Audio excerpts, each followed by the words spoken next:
This case is heartbreaking. Olivia Jones was preparing a Valentine's Day dinner, unaware of the tragedy ahead. Her story exposes the hidden dangers of toxic love. Let's dive in. In the early morning hours of Valentine's Day 2019, a woman named Olivia Jones walked the aisles of a local supermarket known as HEB Plus in preparation for dinner with her husband Chris. As she gathered the ingredients, she observed a bouquet of pink and red roses, colors that symbolize tenderness and passion. As Olivia exited the store with the roses in her cart, she was unaware that in less than 40 minutes, she would be dead. A horrible consequence of so-called toxic love. The police would find her on her bedroom floor in a quiet neighborhood in Bowmont, Texas. 11 minutes earlier, her loving husband Chris dialed 911. Bowmont 911. What is the address of your emergency? Olivia! Please, hurry. Someone take the gun. Tell me what's going on. I'm at home. My wife been shot in the head. Please. Somebody shot in the head. My wife, please. Tell me, where is she shot? In the head. Okay, where in the head? Take it and it went off. Okay. I want you to try to control the bleeding. As soon as the call disconnected, officers headed on their way to the Bowmont, Texas home of Chris and Olivia, located at 5575 Pine Bur Boulevard. At 8:55 a.m., they arrived. Officer Otis Butler was met by a familiar face, 40-year-old Christopher Ray Jones, who was visibly distressed. Officer Butler was close friends with Chris and his wife Olivia. His body cam was rolling while Chris urged the officers to hurry into the house. She in my bedroom. Where's the gun? In the bedroom, broken down on the dresser. Come this way. Okay. Please, come this way. This way. Okay. Please. As alluded to earlier, the officers made their way to the bedroom and found Olivia lying on the floor. Baby! Sir. Okay. Step back. What's up, Mr. Butler? I tried to take it. Get his. Mama! Olivia was found face down with a gunshot wound to the back of her head. Astonishing, police secured the area. Officer Butler had Chris walk him through the events leading up to the shooting. What happened? We had a disagreement. And I say, baby, if you're not working with me, you're working against me. I say, we've been doing this. My 19-year-old stepdaughter was 8. My 11-year-old was 1. I say, Olivia, we can't get it together. We can't be together. Okay. We got several. And I say, I just want a divorce. And her reaction was, she got the gun? I said, give me the gun. She like, I don't remember which hand. I'm like, give me that gun. What is you doing? Stop trying to scare me. I took it. So when you grabbed it, went off? She yanked. I grabbed it and she yanked back. And the gun went off. Okay. The gun went off. Chris's story immediately set off red flags. How could such a large man be overpowered by his significantly smaller wife? Chris dropped to his knees in anguish, but there were no tears as he asked Officer Butler if he could go check on Olivia. Mr. Butler, I got help. No. You don't need to go in there, okay? Is she alive? Yeah, she is. She is. We got him. Is she alive, Mr. Butler? Please don't tell me she's alive and she's not. Yeah, when I saw her, she was. She was talking? She wasn't talking. Is she breathing? It looked like she was breathing, yeah. Ooh, good. Like, don't go in there, sir. Please. Sir, I need you to stay right here with me, okay? And calm down. Calm down. Upon learning that Olivia was still breathing, Chris's reaction seemed strangely devoid of relief or happiness. Another red flag for Officer Butler. Back inside the home, Olivia's wounds proved to be fatal, and just after 9 a.m., she was pronounced. Chris's story doesn't add up. How could Olivia, a smaller woman, overpower him? His lack of tears feels off, almost calculated. This moment makes you question what really happened in that bedroom. Dead. Officers searched the rest of the home and noticed that in addition to the surveillance cameras installed on the exterior of the house, there were 2 more cameras mounted in the living room, monitoring the interior of the house as well. They also discovered the gun that Olivia was shot with, a 9mm pistol covered in blood. However, they found it strange that the gun was in a different room from where the shooting took place. If Olivia was holding the gun when it went off, how did it end up in a different room? The only logical answer was that Chris must have moved it. Following this discovery, the officers decided that the best course of action was to detain Chris until they had a better understanding of what really happened. As Chris was getting handcuffed, his 19-year-old daughter, Ariel, arrived at the house. She had already been contacted by Chris, who told her what had happened. She was clearly devastated.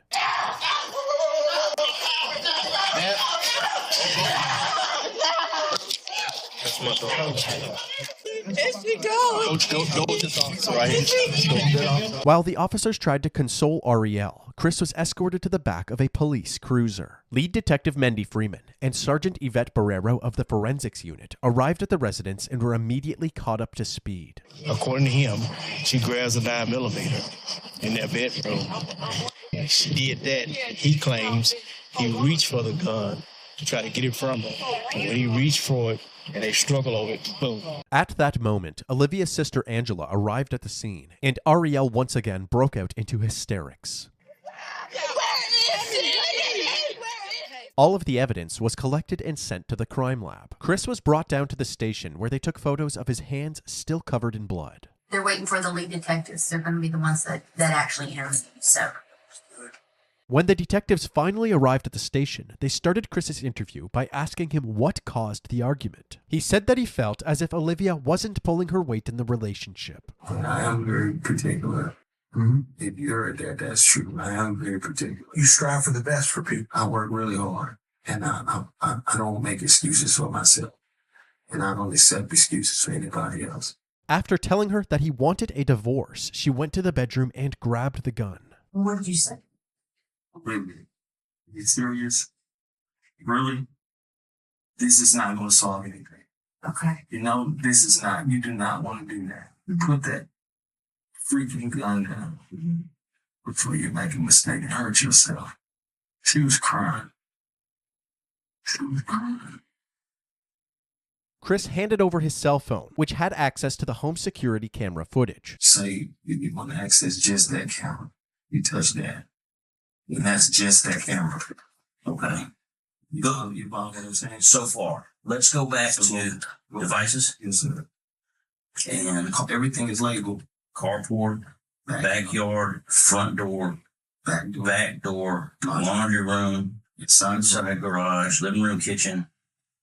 The police examined this footage, hoping to corroborate Chris's story. At 8:41 a.m., Olivia can be seen going about her morning routine in the kitchen. Then, all of a sudden, the footage cuts out. 3 minutes later, at 8:44 a.m., the video is back up, and Chris is captured frantically pacing around the house while on the phone with 911. 11 minutes later, at 8:55 a.m., the responding officers can be seen entering the residence. That means that Olivia must have been shot during this 3-minute gap in the footage. In the interrogation room, Chris was asked why this footage was missing. He claimed that he had no idea. We're still trying to pull up these videos here, okay? Why would there be no recordings on it? I don't know. It should be. Everybody that went in that house should be on it. But like I said, the internet, you can go through days and it pretty much does it. We shouldn't have bought that. You just keep, you can pick whatever day you want and it's never going to be consistent. That's why I said it was a waste of money. Well, I'm wanting desperately to find some video on here that corroborates what you're telling us, but almost all the videos start right after this event happened. Chris had a bunch of excuses, from internet problems to not charging the camera properly. But at this point, the detectives were taking anything Chris said with a grain of salt. It seemed more likely that Chris, the only one with access to the footage, had tampered with it. Since they did not have the video, they had Chris reenact the moment that he tried to disarm Olivia. Now go ahead and do my initial. She pulls it. Give me the. Okay. And I go. I'm sorry. No, you're good. No, you're good. I don't want the chair. I'm sorry. You're fine. I like the chair, man. I'm reliving it. How you are? I'm reliving it. So she should be shot in the back of her right head. Did you feel me twist your? Did you feel me twist? Back here. Did you feel me twist your? We're still not I looking. twisted. With each question asked, it seems as if Chris was improvising the answer, actively trying to make the puzzle pieces fit together rather than telling the truth. The detectives ended their initial interview feeling more suspicious. That missing footage is chilling. 3 minutes unaccounted for, right when Olivia was shot? Chris's excuses about internet issues sound weak. It's hard not to suspect he tampered with the evidence to hide the truth. Of Chris than ever. They then moved on to other members of the family, starting with Olivia's sister, Angela. Olivia Jones is your sister, right?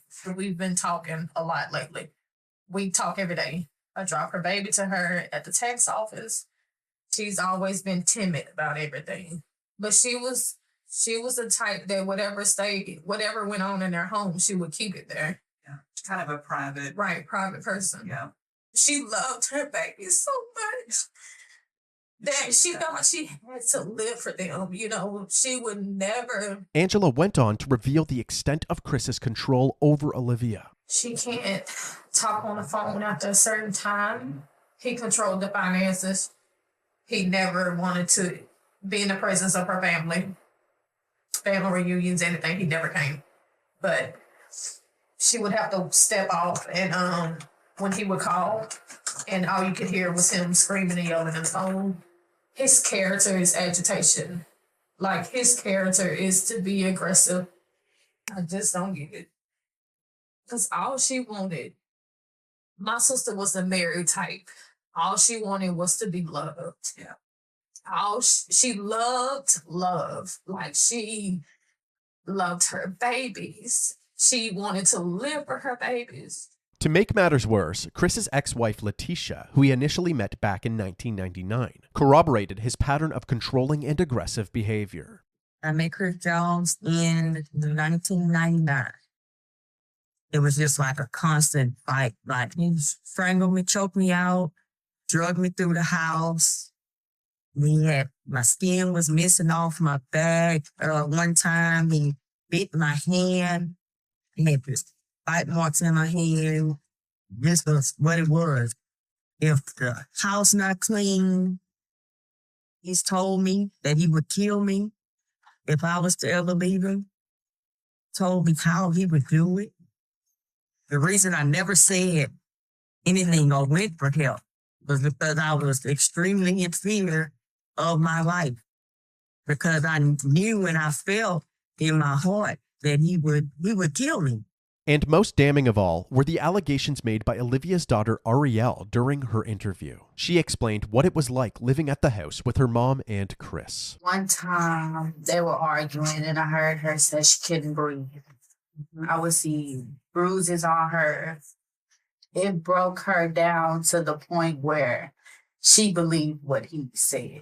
Mm-hmm. You won't be nothing without me, stuff like that. Right. Everybody knows my mom. Everybody knows my mom. Everybody knows that we were her world. With each person interviewed, the allegations against Chris were stacking higher, combing through all available footage from the house to see for themselves what daily life was like for the Jones family. In these recordings, the true nature of Chris and Olivia's relationship was on full display. Then you're gonna be looking stupid. Look on the floor. Look on the floor. Look on the floor, wife. Look on the floor. Look on the floor. Look on the floor. Look on the... Why is that like that? You're not paying attention. What the f***, Leave. You wasn't worried about the son of a bitch a minute ago. That's your mother... Look at me like that, bitch. I'm not playing with you. Lazy. You want to do something, not enough? Give it here.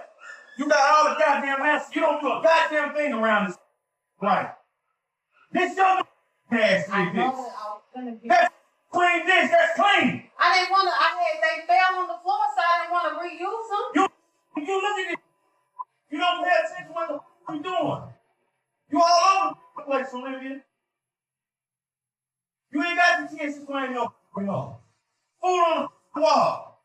Who you burning now? Me. Ariel don't live here. It's you. It's always been you. Chris would take any chance that he could to bully Olivia, constantly putting her worth into question, even humiliating her in front of her own daughter. When I got the show ass, you didn't have a job. You would collect unemployment. You just had off. And most men in this world want a woman that got what?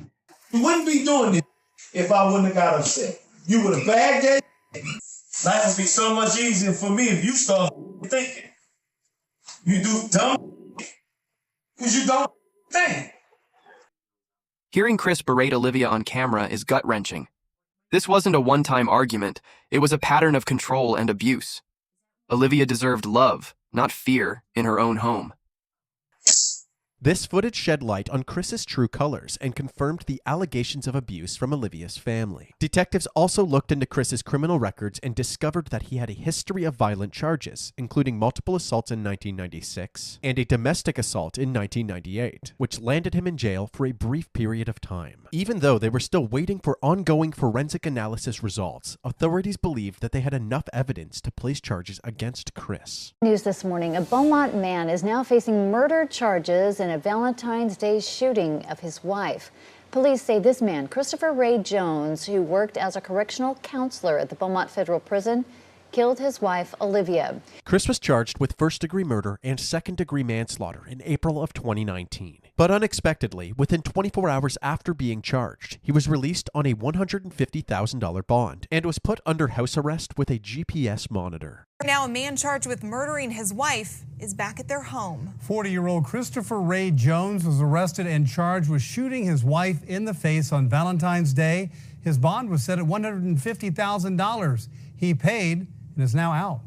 Many taking to social media to voice their concerns, stating things like, "Can't believe he's out on a $150,000 bond. That's crazy. What's wrong with our system?" And, "Can't believe they would make his bond so low that he got out. He should not be walking the streets." While out on bail, Christopher was allowed to continue operating the Jones family business, a food truck called One Plate at a Time. The judge allowed Chris to work while out on bail since the food truck is directly beside his home. However, this decision was controversial amongst Olivia's family and the community. They knew Chris was the only person with Olivia at the time of her death, and they all seemed to believe that he had killed her. This food truck on Concord Road in Bowmont is a hot topic on social media. It's not generating rave reviews from many, but condemnation from a grieving family. I don't see how would anyone want to support someone who murdered their wife on Valentine's Day, which is a day that we are supposed to celebrate love. And the day that she was going to celebrate that with him, he decides to take her life. Chris's image was tainted even further when the results from the crime lab came in. The bloodstain patterns at the crime scene indicated that the gunshot wound could not have happened in the way that Chris described it. Additionally, investigators found no gunshot residue on Olivia's hands, indicating that there was... This Valentine's Day, Praying for you. purple and red balloons filled Rogers Park. Purple means domestic violence, and red was one of her favorite colors. 1 year ago today, Joshua Simmons lost his sister. Valentine's Day was one of her favorite holidays. I would give almost anything to have her back right now. What's this year been like for you and your family? If you can wrap it up in one word, it would be frustrating. Frustrated with the fact that Jones isn't behind bars. Now the family wants to raise awareness for domestic violence, but more than anything, they want justice for Olivia. We want him to spend the rest of his life in prison, while my sister spend the rest of her life in the grave.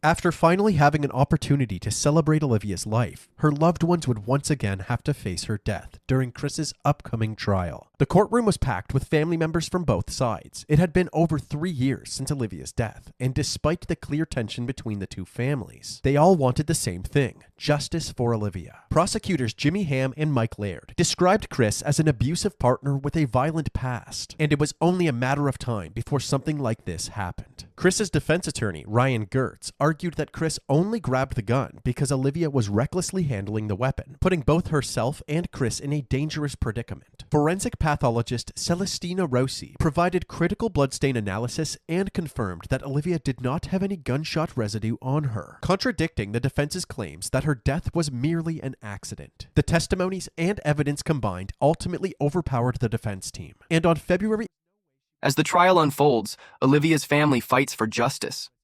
The evidence is overwhelming, but the pain of reliving her death is raw. Her daughter's courage in facing Chris is inspiring. 8th, 2022, Christopher Ray Jones was found guilty for the murder of his wife, Olivia Jones. 1,118 days. That's how long Olivia Jones's family says they've waited for this moment. The moment when Olivia's husband, Christopher Jones, was found guilty of murder. Olivia died at the hands of her husband on Valentine's Day 2019, and instead of spending a lifetime behind bars, we elected to agree with the state to a 30-year sentence because of the potential risk of, an even higher sentence. In exchange, Christopher waived his right to appeal the conviction. After the judge handed down this sentence, Olivia and Christopher's 2 daughters took the stand. Looking directly at their father, they described the impact of Olivia's death. The youngest daughter, who was only 11 when her mother died, said, quote, "I'll forgive you one day, but right now I can't." Throughout the trial, the prosecution described a history of abuse that finally blew up. Defense attorney Ryan Getz argued a different version of events. I think that we'll never know what happened in that room. Ultimately, my impression from the jurors is that they just didn't believe Chris's version of events, and that really only left the one alternative. This was an emotional day for Olivia's family. As they were leaving the courtroom, they were encouraging each other, saying, "Today was all about Olivia, and she won." Christopher Jones is currently serving his sentence in the John M. Wynn Unit in Huntsville, Texas.